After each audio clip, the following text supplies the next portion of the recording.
Let's take a look at the pound for pound best male powerlifters of each year since 2012 up until the current day. So similar to the women's videos, I'm going to be looking at this based on the formulas, so gel points, dots, and Wilks. 2012, first up is, of course, Sergey Fedosienko, who very much dominated the first couple years of raw powerlifting, also equipped.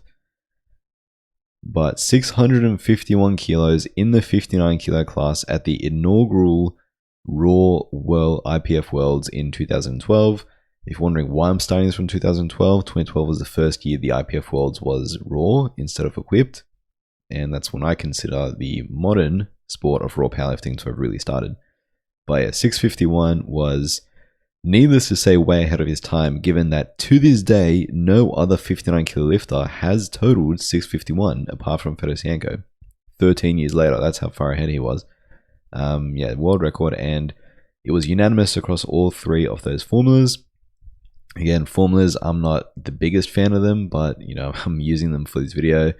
Where it's unanimous, I'm picking that lifter. Where the formulas disagree, which they often do, I'm just going to be making a call on which one I found more impressive that year. 2013, this was an interesting one. Probably someone you haven't heard of. Yuri Arkhipov, another Russian 93 lifter, who at Russian Nationals that year totaled 830.5 in the 93s. Now, I couldn't find footage of this. I tried. I couldn't find anything. Here he is benching 215 raw around the similar time. Made a move pretty easily as well. And here he is deadlifting. I think this was set to be 390. I don't know if it is, but if it is, that's pretty crazy. Granted, this is with straps, but still. But yeah, apologies for the lack of footage there. But that did take out the gel points and the dots. Wilks-wise, he was number 5 on the list. Obviously, we know Wilks heavily favors the heavier weight classes. Well, the ally weight classes, 59s and 120 pluses, but particularly the 120 pluses. So Ray Williams was number 1 on Wilks there. He totaled 987.5 in the USAPL that year. And the other 3 lifters who beat him on Wilks were all also 120 lifters. Now, kind of the reason why he won this year is because Fedosienko didn't compete raw in 2013. 2013 was a World Games year, which happens every 4 years. Obviously, back then it was only equipped. So Fedosienko competed there. He didn't compete raw, and hence why he didn't take it out, because otherwise he would have quite handily been the best lifter of this year as well. 2014, Jesse Norris. Talk about someone ahead of his time. I've made a full video on how crazy Jesse Norris was and how insane his performance was. So I'm not going to go too deep into it here. I'll link that video in the description so you can go check that out if you want. But this took all 3 formulas by a mile. I mean, the year prior, the best lifter pound for pound of the year was a 93, and Jesse Norris beat his total by like 85 kilos. Absolutely insane. This stood as pretty much the consensus best pound for pound performance up until 2021. So 7 years, and you'll see what performance took that out. You probably already know. And to this day, this is the 5th best performance according to GL points on the men's side, the 8th best performance according to dots, and the 13th best according to Wilks. Over a decade later. Again, if you want more details on this, go check out my video that I did on it in the description. 2015 is the return of Fedosienko to the top of this list. He would have finished in first in 2014 if it weren't for Jesse Norris's crazy performance. But here in 2015, he totaled 670 kilos, which unofficially beat his world record. This was done at the Russian National Championship, so it wasn't at an international level. But needless to say, this was a crazy impressive performance, unanimous across all 3 formulas once again. And this was half a kilo below what Fedosienko's best ever total in his career was. So 670.5 is the most he's ever totaled. 670 was his performance, only half a kilo below that. So this was very much a prime Fedosienko. And like I said, no 59 has even come close to this a decade later. 2016, this is one that could have gone either way. I went with Dennis Cornelius. So Dennis Cornelius in the 120 kilo weight class, 978.5. This was done at Worlds for a world record, way ahead of his time. 9 years later, the IPF world record in the 120s is still this 978.5. going on 9 years now. I mean, Rondell Hunt has beat this by quite a sizable margin. However, only Rondell has. Still no other 120 has gone above this mark. Bob Matthews, I believe, tied it, and Anthony McNaughton chipped it by half a kilo as a 105. But still, this performance would very much be right up there with the 120s of today, if not at the very top. And GL points wise, it's number one. Sergey Fedosienko was very close here. I almost gave it to him. He finished number one on Dots and Wilks, courtesy of his 669.5 that he did at IPF Worlds, which, similarly to Dennis Cornelius, stands as the IPF total world record today. 669.5 is the most Fedo ever did internationally, a kilo below what his best ever number was on the national stage. But I went with Dennis Cornelius. It was a very close call between the two of them. I just think that for how far ahead of his time this was in the 120s, and yeah, I mean, heavier weight classes are kind of sort of disadvantaged by a lot of formulas. So, I'm picking Dennis. And yeah, Ray Williams also had a solid performance here, 1079 at USAPL Nationals. But Dennis, for me, was 2016's pound for pound best lifter. All right, on to 2017. And speaking of heavier lifters, another somewhat controversial pick, but I'm going to Ray Williams. So Ray Williams, I mean, we know that Wilks, like I said, favors the heavier guys in the super heavies. So he took out the number one Wilks score. Dots-wise, he was number two, only behind Fedosienko, who totaled 660 kilos at Worlds of that year. And GL points-wise, he was way down in 13th for that year. And here's the problem with formulas. GL points, I feel like, really disadvantages the heavier and the outlier weight classes. So the lightest and the heaviest, whereas Wilks disproportionately advantage them. So Dots is probably the most even one in the middle. But yeah, Krzysztof Rzybicki totaled 900 as a light 105. Dennis Cornelius also had a solid performance, totaling 960s, I believe, at Worlds that year. Brett Gibbs, Shell Backlund, a bunch of impressive performances. I don't think GL points is indicative of how impressive this was, though. I mean, there's no way this was only the 13th most impressive performance of the year. 1105, this was the first time we'd ever seen a raw lifter cross into the 1100s. This was the world record at the time.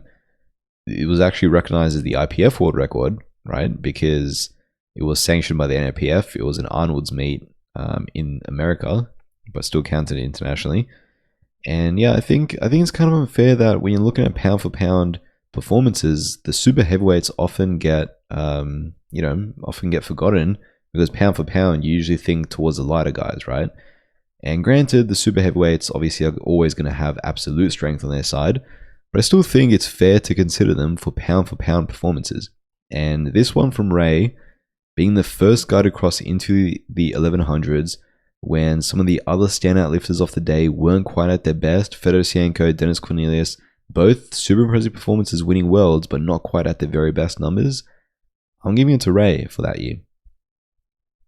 Okay, 2018, another close call, but Brett Gibbs, 830.5 at IPF Worlds for a world record and beating a young Ross head-to-head, taking out the win on GL points here. Again, dots-wise, this would have gone to Fedosienko, who hit 664 at that year's Worlds, I believe. And then Ray Williams totaled 1092.5 in that year. It was close to the top, but again, I'm going with Brett. The milestone here was the heaviest ever 10 times bodyweight in the IPF, the first 83 to cross into the 830s. And 830 as an 83 remained still is an absolute elite total, don't get me wrong, but it remained as pretty much up there with the best in the world pretty much up until last year, or hell, up until this year, really. Last year Joe B cracked 865, but prior to that, 840s was the top mark by Ross in the 83s, and 830.5 done back in 2018 by Brett Gibbs was super ahead of its time. Heaviest ever 10 times bodyweight total at the time, which was crazy.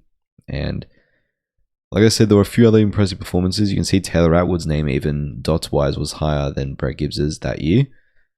I think it was 775-ish that Taylor totaled. to put in there, but for me, Brett took out the number 1 spot. And 2019, speaking of the man, Taylor Atwood.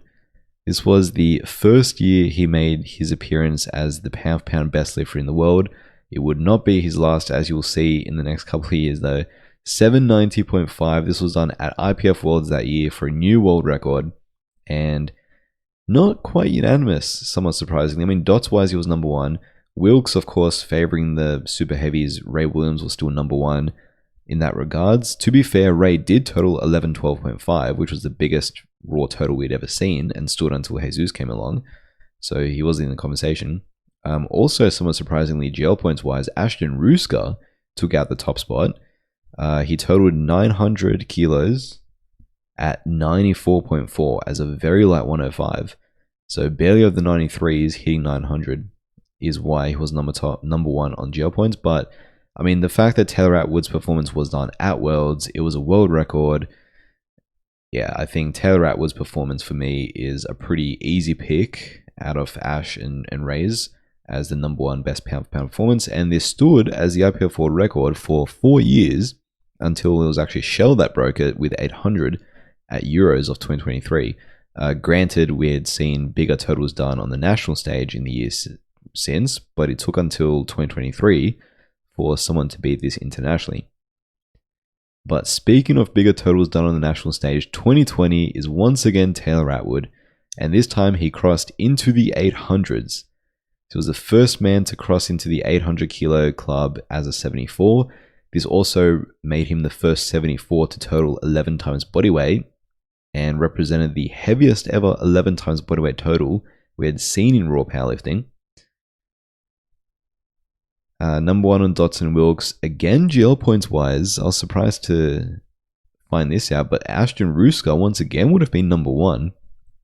So he actually totaled that year 950.5 in the 105s, but again, he weighed in pretty light at 98.4 at a USAPL meet, which was obviously above the IPF world record at the time in the 105s, and did it pretty light, which is why he was number 1 on GL points. But again, pound for pound, I have to give it to Taylor here. This thing with formulas, different formulas are going to slightly favor different weight classes, so it's always going to be a bit of a subjective pick in the years where it's not unanimous. But I think I'm pretty comfortable giving it to Taylor in this year as well. I mean, hitting into the 800s, 11 times bodyweight in the 74s, super impressive performance. And he was not done yet, because in 2021, this was peak Taylor Atwood, 838.5. Still to this day, I recognize as one of the most impressive performances in powerlifting. We've seen some crazier ones in the years since, but for its time, this was consensus the greatest performance ever, and it wasn't even close.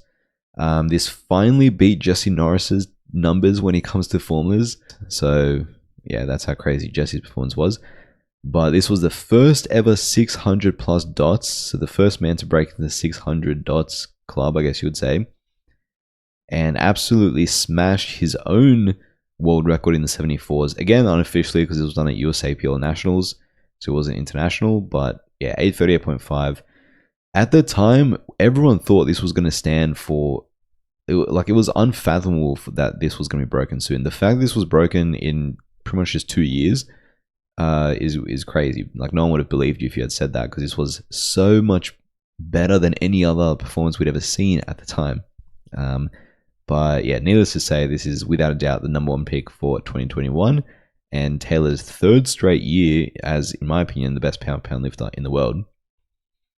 2022, Bob Matthews. Bob Matthews actually took out the number 1 spot off that year. So he totaled 952.5 as a light 105, or technically 110 because the stupid weight class change USAPL made. But this was done at the Virginia Pro, where he beat Ashton Ruska head-to-head, finishing top GL points and dots. Wilks-wise, you had Jesus, who took out the number 1 spot. Not surprising, again, given how Wilks sort of works. He totaled 1110 at PA Nats. And Perk also was number 2 on the Wilks list. He totaled 790 as a 74 that year. But Bob took it out. Now, the thing with this was Taylor totaled... what did he total at Worlds that year? It was like around about his world record, 790, right? He was saving himself for Sheffield though in 2023. He didn't want to break his world record, and it was clear he had a lot more in the tank in 2022 Worlds. So if Taylor had pushed, he probably would have taken out this spot once again and had it for the 4th year running. And then unfortunately, as fate would have it, he got injured and he wasn't able to perform at 2023 Sheffield or 2023 Worlds, and had to take some time off, and now he's come back as an 83. Crazy career turnaround for him. But yeah, Bob Matthews won, but still kind of sort of an asterisk, because it still felt like Taylor was the pound for pound king. He just happened to take it easy at Worlds to save himself for a Sheffield performance that unfortunately he was injured for in the end, which he didn't know at the time, obviously. But yeah, this was obviously before Bob's crazy bulk days, before he decided to fixate on Rondell and bulk up to the 120s. Like I said, he only weighed in at 101 kilos here, but still a very crazy performance, above the IPF 105 world record at the time. And 2023, this is where the Austin Perkins era began. USAPL Raw Nationals saw some crazy performances in that year, but none crazier than Perk's 851. So he beat Taylor Atwood's, technically he was over 74 because of the USAPL stupid 75 kilo weight class they introduced, but everyone kind of sort of recognized him as 74, so he did feel like he, eclipsed Taylor's 838.5, albeit not officially yet. He wasn't actually GL points and dots wise, he was number 1, but Wilkes Jesus Olivares actually got that, which, not surprising. He totaled 1152.5 at Sheffield. So yeah, 2023 we saw some crazy performances. Like I said, at Raw Nationals we saw Rondell total 1045 as a 120. So that was very close to being top of this list as well. We saw Daniel Clemens in the 740s as a 66-ish lifter, right? And then obviously Jesus at Sheffield with 1152.5, with the biggest raw total we'd ever seen, which still stands today. However, pound for pound, I think it's pretty clear it's Perk's 851. This potentially still could be the number 1 pound for pound performance ever, even considering the performances we've seen since in several weight classes by several other lifters. But yeah, this was the start of the Austin Perkins era, which pretty much still continues to the present day. And 2024, again, well and truly into the Perkins era, 839 as a 74. So this was done at PA Nats last year, and he officially broke Taylor Atwood's record, because this time he was in the 74 kilo weight class. 839. This was done on, I believe, 7 attempts. I think it took 3 squats, but only 2 benches and 2 deadlifts. So in what is becoming a theme of Perk's career, he doesn't even take all his lifts, and he takes it pretty chill and easy, and still ends up being pound for pound number 1, which is crazy. But this was unanimous across all 3 formulas. GL points, dots, and Wilkes, everything. This was definitely the best performance we saw off that year. Funnily enough, this was only number 1 on GL points. Dots and Wilkes, actually, he had a better performance at Worlds, where he totaled 836. So despite totaling 3 kilos less at Worlds off that year, because he weighed in less at like 72 point something, he actually had a higher dots and Wilkes score. But being that I prefer kilos over formulas, I'm just taking this one. It wouldn't have mattered regardless. Whichever performance you take is 839 at PNATs or is 836 at Worlds that year. Either one, he would be number 1 on the list. He was taking it easy for both and had plenty more kilos left in the tank on both those performances. All right, 2025. Now, caveat here, this is 2025 so far. We're not done. We are far from done with 2025 this year, and we still have 2 huge meets left, Ivanka's Houston and SBD Austin, where we could see this change. But as of right now, I think Joey B has had the best pound-for-pound performance this year. 900 kilos as an 83 is absolutely ridiculous. Of course, we are all familiar with his performance done at PNATs this year for the overall 83 kilo world record, and he backed this up winning Worlds with 890, which was super impressive as well. Also did this head-to-head against a super strong Taylor Atwood, against Delaney Wallace, against Sean Noriega, all of whom were in the 860 plus range. So yeah, absolutely insane performance. GL points wise takes out the number 1 spot. If you're looking at dots, Perk still had the number 1 performance so far this year with his either his 843 at Sheffield or 842.5 at Worlds, whichever one you take, because I think it was slightly lighter at Worlds. But yeah, anyway, Perk's 843 at Sheffield. And then Wilks wise, you also had Shell's 770 at 66 at Sheffield, which is up there above this in terms of Wilks. But yeah, we've seen some crazy performances this year. Obviously, Perk, even though he hasn't had, the meat that we all feel like he could have, we just, everything comes together perfectly for him. But yeah, Joe B's 900. We had, what else do we have? Like Shell 770. Anthony McNaughton, of course. I knew I was forgetting one. Anthony McNaughton, 979 is a 105. Pretty much any other year, that would have been right up there. But because we've seen such insane performances this year, you can see how we're leveling up as I've taken you through the years here. But I mean, that's another one definitely worth mentioning, Anthony McNaughton. To me, Joe B has had the best performance. Let me know what you think. But Evankus Houston, we are going to see Joe Borenstein against Austin Perkins, against Rondell Hunt, Adeo Misaka, Nonso Chinye. They're all going to be there. Then we have SBD Austin. We're going to have some huge lifters as well. Petrie, Delaney Wallace, Gavin Aiden, Jesus, bunch of others I'm probably forgetting right now. Ashton Ruska, I think, is there. But yeah, 2 huge meets left still, and I wouldn't be surprised if my pick changes after those 2. But there you go. Those are the most impressive performances of each year, pound for pound, on the men's side of powerlifting. Let me know what you think, if you agree or disagree with any of my picks.